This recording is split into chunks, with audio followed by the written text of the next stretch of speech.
Peut-être qu'en ce moment, tu es dans une relation ou entre 2 relations. Peut-être que tu te poses 1000 questions, peut-être que tu es perdu et peut-être que tu souffres, mais que tu oses pas trop le dire. Peut-être que ça fait des mois que tu vis des montagnes russes émotionnelles, que tu te demandes si c'est toi le problème, si tu en fais trop ou pas assez, si tu aimes mal, si tu donnes trop ou pas comme il faudrait. Et pourtant, au fond, tu te dis que c'est de l'amour, parce que ça t'obsède, parce que tu es attaché, parce que tu as mal et que tu as peur de le perdre. Alors tu restes, tu t'adaptes, tu te tais, tu minimises, tu justifies et tu attends. Et je te le dis, je comprends, vraiment. J'ai vu des centaines de femmes vivre ça, vivre la même chose que toi, et j'ai moi-même traversé des histoires où je pensais réellement aimer, alors qu'en réalité, je m'oubliais complètement. Cet épisode, c'est pas juste un conseil de coach, c'est par un post Insta avec une phrase marquante. Ici, je prends le temps de t'expliquer, de t'emmener avec moi, d'éclairer pas à pas la différence entre ce qu'on croit être de l'amour et ce qui est en réalité de la dépendance affective. Et crois-moi, c'est une frontière fine, mais c'est une frontière vitale. Parce que si tu ne le vois pas, tu peux passer des années à t'épuiser, à te faire du mal, à espérer que l'autre change, à croire que tu guériras en aimant plus fort. Je le dis avec beaucoup d'amour, ce que tu vis, si ça te vide plus que ça ne te construit, c'est pas de l'amour. C'est une blessure qui parle à ta place. Alors aujourd'hui, on va parler vrai, on va aller là où ça pique un peu, là où ça fait un peu mal, mais là où tu vas comprendre, là où tu vas pouvoir mettre des mots sur ce que tu ressens.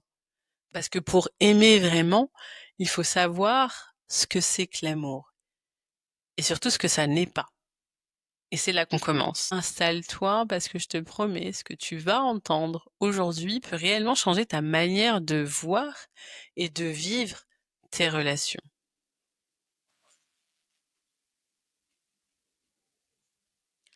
Alors voilà, on va commencer par le plus simple. Enfin, simple sur le papier, c'est quoi l'amour vraiment? Pas l'amour qu'on voit dans les films, pas l'amour qui fait des papillons au début et qui finit en tornade émotionnelle, non. Pas le je peux pas vivre sans toi, pas le je pense à toi tout le temps, pas le si tu me manques, c'est que je t'aime, pas ça. Moi, j'ai envie qu'on revienne à l'essence, à la base, parce que c'est là que souvent on se trompe. L'amour, le vrai, c'est pas une intensité, c'est une qualité de lien, c'est un espace de liberté, c'est une respiration à deux. L'amour, c'est pas j'ai besoin de toi pour exister. C'est je suis bien avec toi et j'ai envie de vivre avec toi ce que je suis déjà. L'amour, c'est pas une fusion où on devient l'autre. C'est une rencontre entre deux mondes, deux univers qui se respectent, qui s'enrichissent sans se confondre.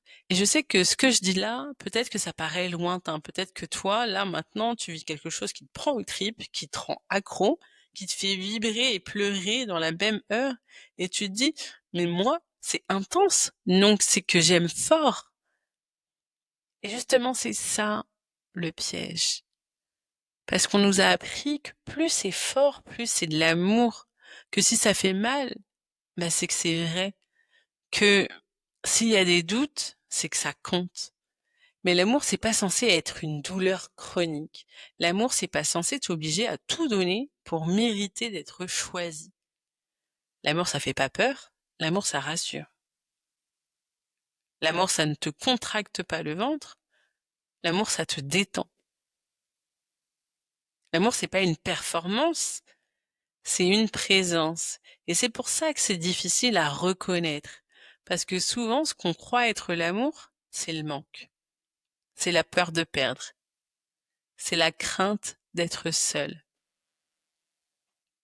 Et je vais te poser une question, une seule. T'as pas besoin d'y répondre tout de suite, mais garde-la avec toi pendant qu'on avance. Quand tu aimes, est-ce que tu te sens plus toi ou un peu moins? Parce que ça, c'est un indicateur puissant. Si tu sens que tu rétrécis, que tu fais attention à ce que tu dis, que tu marches sur des œufs, que tu surveilles ton téléphone toutes les 2 minutes, c'est pas de l'amour. C'est un attachement anxieux, c'est une peur camouflée. Et là, je parle pas pour te faire la leçon, je te parle comme je parle à une amie parce que je l'ai vécu et parce que je vois tellement de femmes chaque semaine qui confondent amour et attachement toxique. Ça me fait mal pour elles parce qu'elles méritent mieux, tu mérites mieux. Mais pour ça, il faut remettre les choses à leur place. L'amour, c'est pas une drogue, c'est une racine, une base, un socle, c'est quelque chose qui te tient debout, pas quelque chose qui te fait tomber à genoux. Et je sais, ça ne ressemble pas aux films, ça ressemble pas aux relations que tu as peut-être vues autour de toi, mais est-ce que tu veux ressembler à ça? Ou est-ce que tu veux autre chose? Parce que l'amour, le vrai, c'est pas toujours spectaculaire, hein. C'est pas toujours fait de scènes passionnelles et de réconciliations dramatiques. Parfois, l'amour vrai, c'est doux, c'est lent, c'est simple. Et justement, on ne le reconnaît pas tout de suite parce qu'on est trop habitué à confondre le chaos avec l'intensité. Mais l'amour vrai, lui, te laisse respirer, il t'écoute, il te fait pas douter de ta valeur. Il te laisse être toi, complètement. Et si tu l'as jamais connu, c'est pas grave. Tu peux le construire. Mais avant, il faut qu'on parle de ce qui prend sa place sans le dire. La dépendance affective. Et c'est là qu'on va maintenant. Maintenant qu'on a parlé de l'amour, on va parler de ce qui parfois s'en déguise. La dépendance affective. Tu sais, ce mot, on le voit partout aujourd'hui, on l'entend dans plein de bouches, mais est-ce qu'on sait vraiment ce que c'est? Parce que souvent, on croit que la dépendance affective, c'est un gros truc bien visible, bien fort. Quelqu'un qui harcèle son ex, qui pleure tous les soirs, qui ne veut pas passer une heure sans appeler. Alors oui, parfois c'est ça, mais souvent, c'est beaucoup plus discret, beaucoup plus fin et beaucoup plus sournois aussi. C'est cette façon que tu as de t'effacer un peu plus chaque jour dans la relation sans t'en rendre compte. Tu te reconnais, c'est ce moment où tu ne reconnais plus ta propre voix parce que tu as passé des semaines à t'adapter. C'est ce silence que tu gardes quand quelque chose ne te convient pas par peur de faire fuir.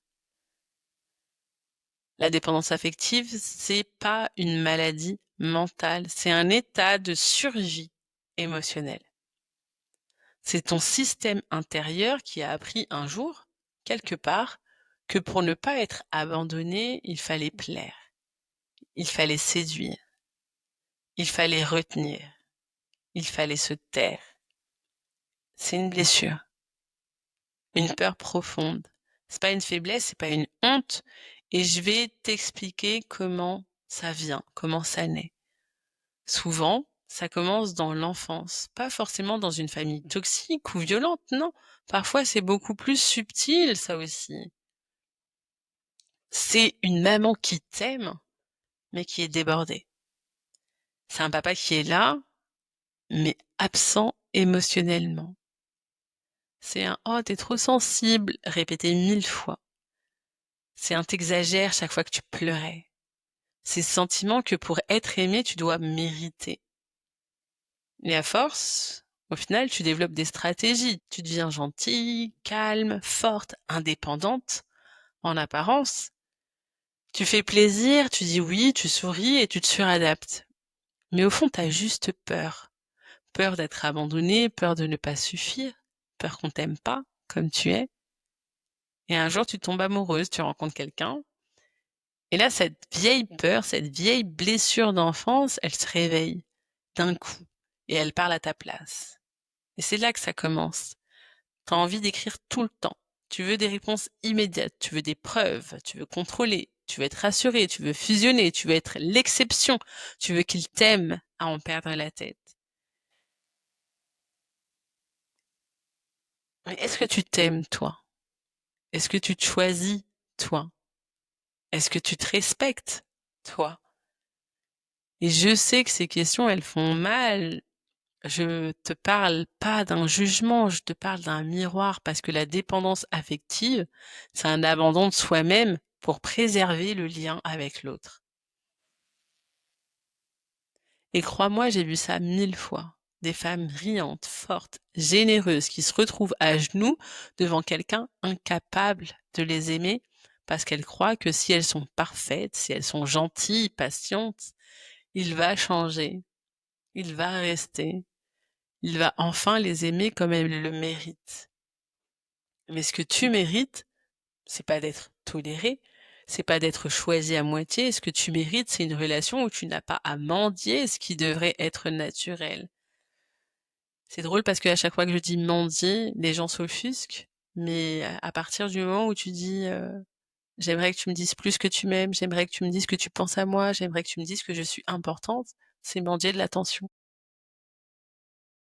La dépendance affective, c'est aussi ça. Tu te dis c'est moi le problème. Tu veux comprendre l'autre à tout prix, tu analyses, tu excuses, tu trouves des raisons, tu t'accroches parce que quitter, c'est beaucoup trop douloureux. Parce que rester te donne l'illusion que tu as encore une chance. Et ça devient un cercle, un cycle. Tu donnes, tu t'épuises, tu te sens vide et tu recommences. Mais tu sais quoi, c'est pas une fatalité, c'est pas une étiquette, c'est pas une prison à vie, c'est un signal. C'est une invitation à revenir à toi, à apprendre à te choisir, à te construire de l'intérieur. Et pour ça, il faut d'abord comprendre pourquoi tu restes, pourquoi tu t'accroches, pourquoi tu fais passer l'autre avant toi systématiquement. Et c'est ce qu'on va voir maintenant dans la prochaine partie, d'où ça vient profondément. Pourquoi tu confonds l'amour avec cette douleur-là, et pourquoi c'est pas ta faute, mais c'est ta responsabilité de t'en libérer. Tu sais, si tu confonds aujourd'hui l'amour avec la dépendance et si tu restes dans une relation qui te fait souffrir en croyant que c'est de l'amour, si tu t'accroches à quelqu'un qui ne te respecte pas, si tu as peur qu'en posant des limites tu sois trop ou pas assez ou abandonné, je vais te dire une chose très importante. C'est pas ta faute. Et je veux que tu l'entendes vraiment. Pas juste que tu le comprennes avec ta tête de manière rationnelle, mais que tu le ressentes avec ton cœur. Ce que tu vis là, c'est le résultat d'une histoire, ta propre histoire. Et dans cette histoire, il y a sans doute eu des choses magnifiques, de l'amour, des attentions, des sourires, des câlins, peut-être, mais il y a aussi eu des manques, des absences, des maladresses, des silences là où tu avais besoin de mots.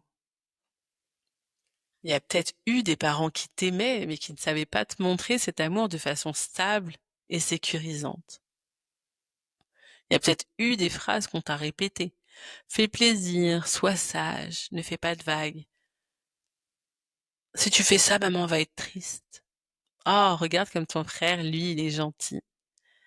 Et petit à petit, tu as appris une chose, que ton amour dépendait de ton comportement. Que ton droit d'être aimé, il fallait le mériter. Alors tu es devenue celle qu'on attendait. Gentille, forte, discrète, parfaite parfois. Tu as appris à ressentir ce que les autres voulaient que tu ressentes. Tu as appris à deviner leurs besoins, avant même de sentir les tiens. Et tu as grandi avec cette croyance ancrée profondément, si je suis aimable, alors je serai aimé. Et ça, tu vois, c'est le terreau parfait pour la dépendance affective, parce que plus tard, dans tes relations amoureuses, tu vas chercher à retrouver cette sécurité que tu n'as pas eue enfant. Tu ne tombes pas amoureuse par hasard, tu tombes amoureuse de la personne qui active cette blessure-là. Celle qui te fait sentir qu'il faut prouver, celle qui te fait douter, celle avec qui tu n'es jamais totalement rassuré. Et pourtant tu restes. Tu restes parce que ce schéma-là, tu le connais. Il est douloureux, mais il est quand même familier. Le cerveau, il aime ce qui est familier, même si ça fait mal. Tu peux te retrouver dans une relation où tu te sens constamment rejeté et penser que c'est ta faute. alors que ce que tu vis, c'est simplement une blessure de rejet qui se rejoue. Tu peux te sentir dans une angoisse dès qu'il s'éloigne, dès qu'il ne répond pas à un message et croire que c'est de l'amour, alors que c'est ta blessure d'abandon qui s'active. Tu peux vouloir à tout prix qu'il t'aime, qu'il te valide, qu'il te choisisse et croire que c'est parce qu'il est spécial, alors qu'en réalité tu rejoues un manque de reconnaissance de ton enfance. Et tout ça, tu le fais inconsciemment. C'est pas toi qui es faible, t'es pas naïf, c'est pas toi qui t'en sors pas. C'est juste que ton histoire prend le volant à ta place. C'est comme si, dans ta tête, il y avait une voix qui disait: «Si j'arrive à ce qu'il m'aime, ça voudra dire que je mérite d'être aimé». Mais en fait, tu mérites déjà d'être aimé juste parce que tu es toi. Pas parce que tu donnes, pas parce que tu t'adaptes, pas parce que tu es utile. Et je sais que ce genre de phrase, tu peux l'entendre 1000 fois, mais tant que tu ne le ressens pas, tant que tu n'apprends pas à te le dire à toi-même, tant que tu n'apprends pas à poser des limites, à dire non, à te choisir, tu continueras de confondre le besoin de réparer avec le sentiment d'aimer. Et c'est pour ça que je le dis souvent à mes clientes, c'est pas lui que tu veux, c'est ce que tu espères guérir en étant avec lui. Et là, pour moi, à mon sens, c'est important de mettre de la clarté. Parce que quand tu identifies le schéma, quand tu le nommes, quand tu le regardes en face, tu reprends le pouvoir. Tu ne subis plus. Tu comprends. Et quand tu comprends, tu peux choisir autre chose. Tu peux te poser et te demander, est-ce que je suis en train d'aimer ou d'espérer être réparé? Et cette question-là, elle change tout parce qu'elle te ramène à toi, à ton histoire, à ton pouvoir, à ton droit de guérir. Pas en étant aimé par l'autre, mais en apprenant d'abord à t'aimer toi-même assez pour ne plus tout accepter au nom de l'amour. Et ça s'apprend. Pas en un jour, mais en conscience, en douceur, en courage aussi. Et dans quelques secondes, on va parler justement de ces pièges invisibles dans lesquels on tombe quand on est en dépendance. Tu sais, ces comportements qu'on trouve normaux, mais qui en réalité nous éloignent de nous-mêmes. Et je vais te le dire avec honnêteté, avec bienveillance, mais aussi avec clarté, parce que parfois il faut un électrochoc doux. Il y a des choses que tu fais, peut-être sans t'en rendre compte, des habitudes, des réflexes, des façons de penser, qui sont tellement ancrées que tu ne les vois même plus. Et pourtant, ce sont des pièges. Des pièges relationnels, des choses qu'on pense normales, voire même romantiques, mais qui en réalité te gardent enfermé dans une forme de dépendance. Je vais t'en parler maintenant de 5 grands pièges. Peut-être que tu vas te reconnaître dans un, peut-être dans 3, peut-être dans les 5. Ça, c'est OK. L'idée, c'est pas de culpabiliser, c'est de mettre de la lumière. Parce qu'on ne peut pas transformer ce qu'on ne voit pas. Le premier piège, c'est que tu acceptes l'inacceptable pour ne pas être seul. Tu sais au fond que ça ne te convient pas. Tu le sais. Tu sais que tu mérites plus de respect. Tu sens que c'est pas aligné, que ça fait mal, que t'es pas heureuse, mais tu restes.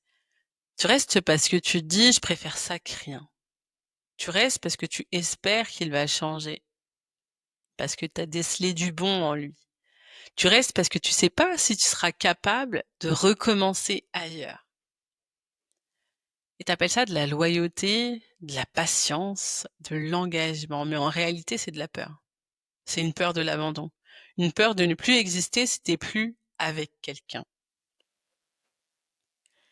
Et là, tu t'abandonnes toi-même pour rester lié à quelqu'un d'autre. Mais dis-moi, à quel moment dans ta vie c'est devenu normal d'accepter ce qui est douloureux, ce qui fait mal, juste pour pas être seul?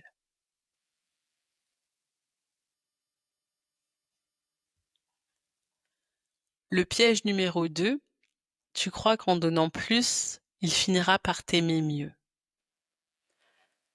Tu fais tout, tu donnes tout, tu anticipes ses besoins, tu pardonnes vite, Tu dis oui même quand tu veux dire non et tu attends qu'il te voie enfin, qu'il comprenne ou encore qu'il change.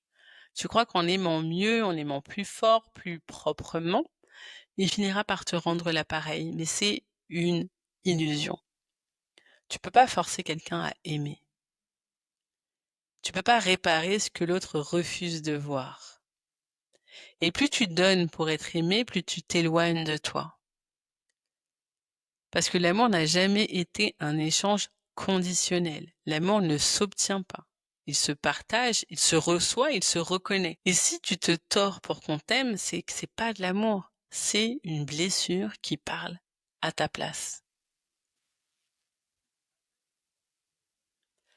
Le piège numéro 3, tu espères qu'il changera parce que tu vois le potentiel. Tu vois pas ce qu'il fait. Tu vois ce qu'il pourrait être. Tu vois ce qu'il pourrait devenir. Si il évoluait, si il guérissait, s'il grandissait, s'il se rendait compte. Et tu restes attaché à cette version fantasmée de lui. Tu construis ta relation autour d'un espoir et pas d'une réalité.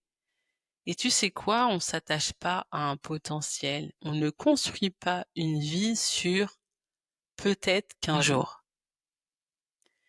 Aimer, c'est pas patienter éternellement dans l'espoir qu'il devienne enfin l'homme que tu veux qu'il soit. C'est regarder avec lucidité qui il est ici et maintenant et faire un choix. Est-ce que je peux, là, aujourd'hui, être heureuse dans cette réalité? Et si la réponse est non, alors c'est que tu n'aimes pas un homme, tu aimes un rêve.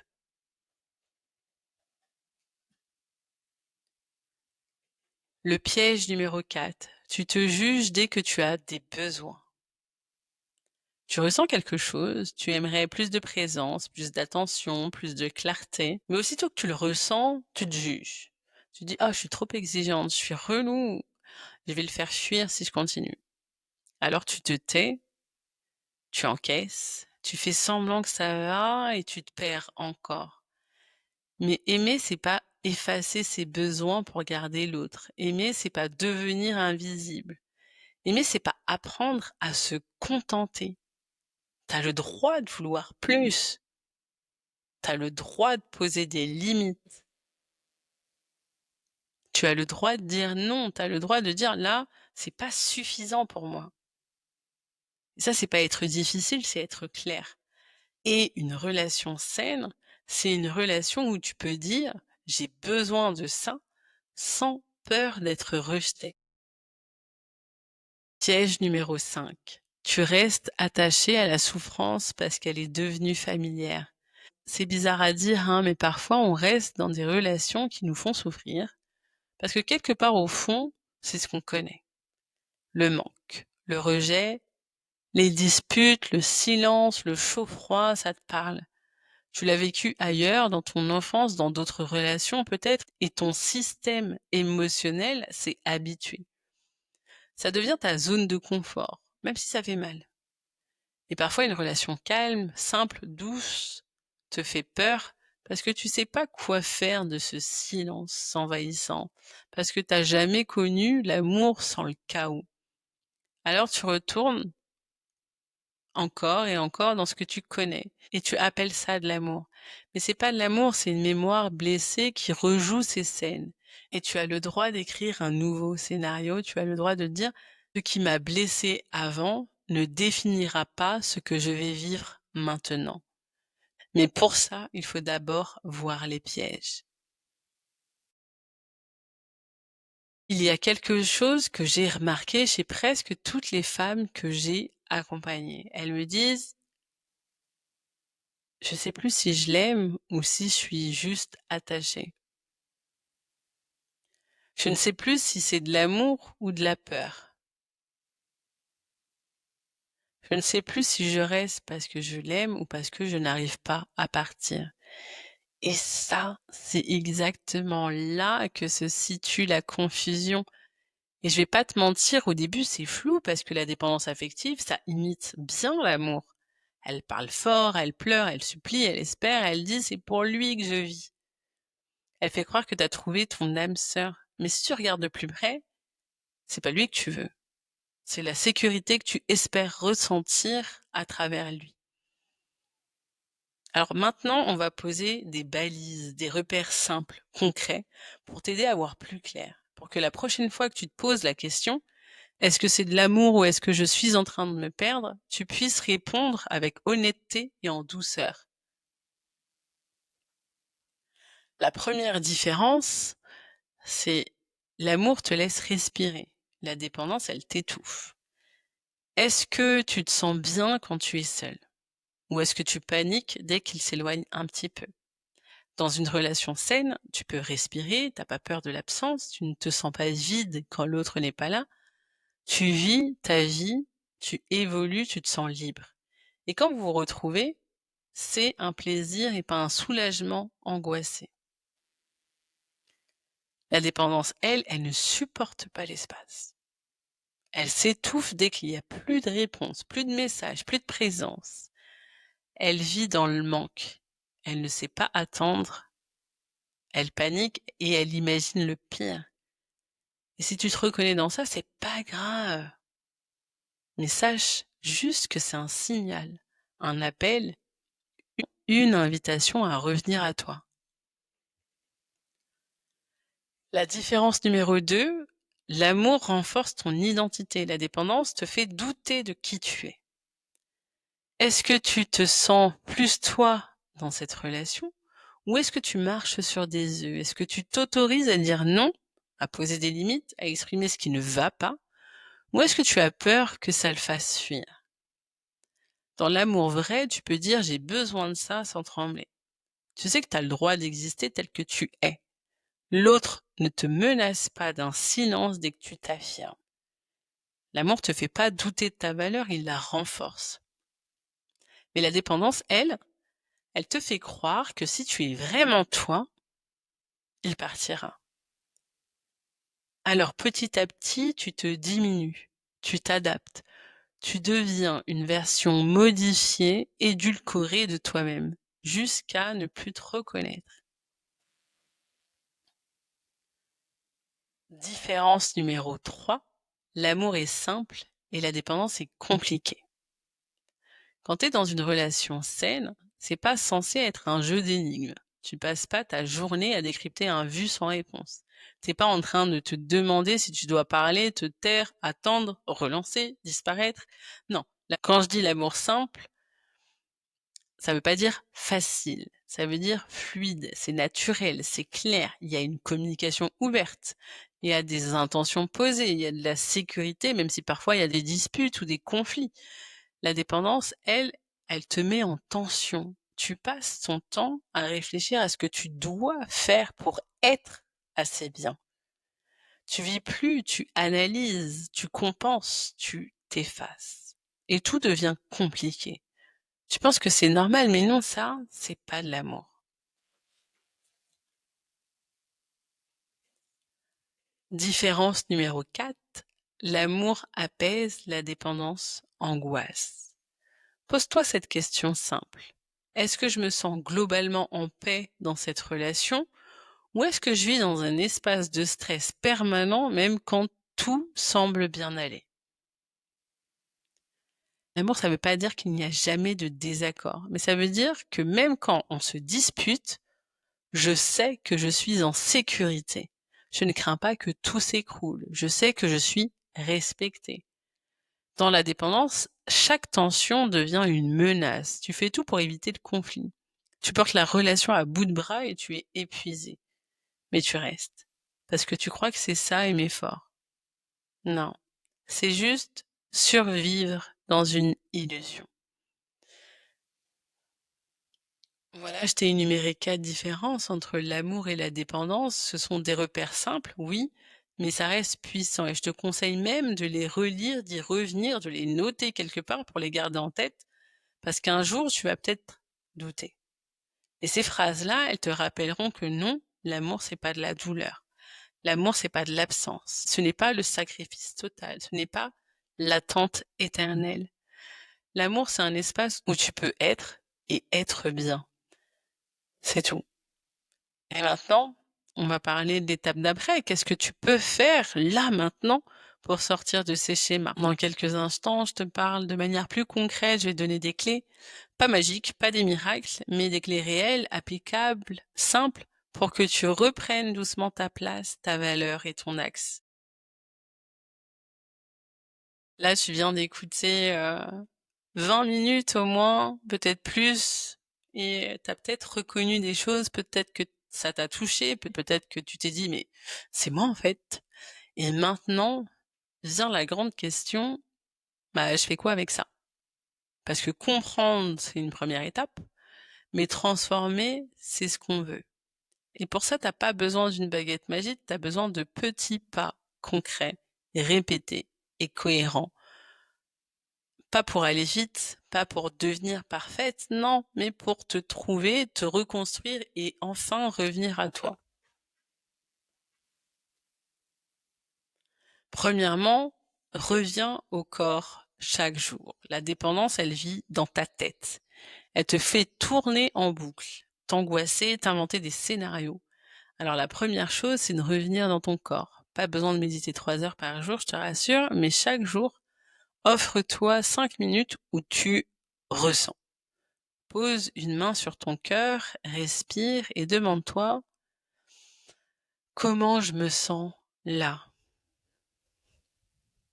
Est-ce que mon cœur bat vite? Est-ce que je suis contractée? Décontractée? Le corps ne ment pas. Il te dit, avant la tête, si tu es en sécurité ou pas. Revenir au corps, c'est revenir à toi. Deuxième chose, ralentis. Arrête de vouloir comprendre l'autre avant de te comprendre toi. Tu veux des réponses à pourquoi il fait ça, pourquoi il me suit, pourquoi il me gosse, pourquoi il me dit qu'il m'aime, mais il agit pas. Stop.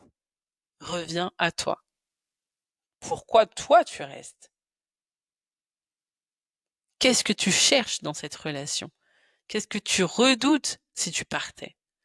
Tant que tu mets ton énergie à décoder l'autre, tu t'oublies. Tu te fuis en fait.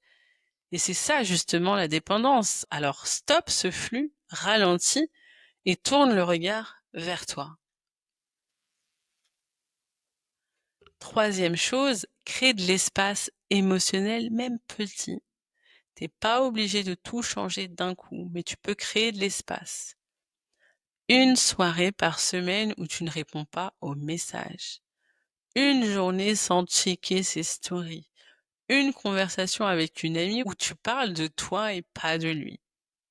Créer de l'espace, c'est te redonner un territoire. C'est sortir du couloir obsessionnel, c'est respirer un peu avant d'étouffer. Quatrième chose que tu peux faire, c'est pose-toi cette question chaque matin. Oui, chaque matin. Chaque matin, en te levant, demande-toi, qu'est-ce que je peux faire aujourd'hui qui m'honore moi, seulement moi. Pas ce que tu peux faire pour qu'il t'aime, pas ce que tu peux faire pour éviter un conflit, ce que tu peux faire toi pour te respecter. Ça peut être minuscule, dire non à quelque chose qui ne te convient pas. Aller marcher, refuser une conversation qui te vide, chaque petit choix te reconnecte à toi. Et c'est en les empilant que tu reconstruis ton axe. Cinquième chose que tu peux faire, c'est te faire accompagner. Tu peux faire beaucoup seul, mais t'as pas tout à faire seul. Et c'est souvent là qu'on reste coincé parce qu'on croit qu'il faut s'en sortir par soi-même. Oui et non. C'est pas une faiblesse que de demander de l'aide, c'est une force. Parce que parfois, tu as besoin d'un regard extérieur, d'un espace pour poser les choses, d'un soutien pour t'orienter quand tout est flou.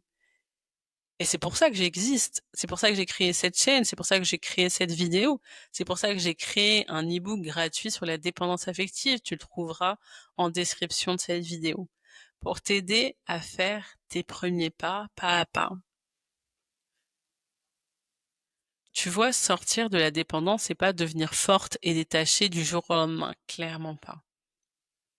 C'est revenir à soi, c'est apprendre à se choisir. Et ça, tu peux le faire, vraiment, et c'est ce dont on va parler tout de suite. C'est ce qu'on va voir dans la dernière partie. Je vais te dire une chose importante, peut-être la plus importante de cet épisode d'ailleurs, parce que même si tu comprends tout ce qu'on vient de dire, il y a encore un obstacle invisible qui peut tout saboter. T'as peur de mériter mieux. Et c'est ce qu'on va aller chercher maintenant ensemble.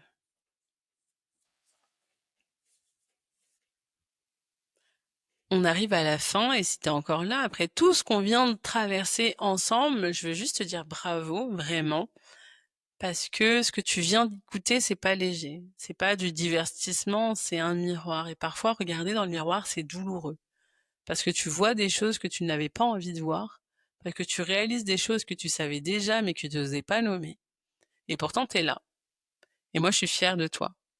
Mais avant qu'on se quitte, je veux te parler d'un dernier truc, un truc un peu tabou.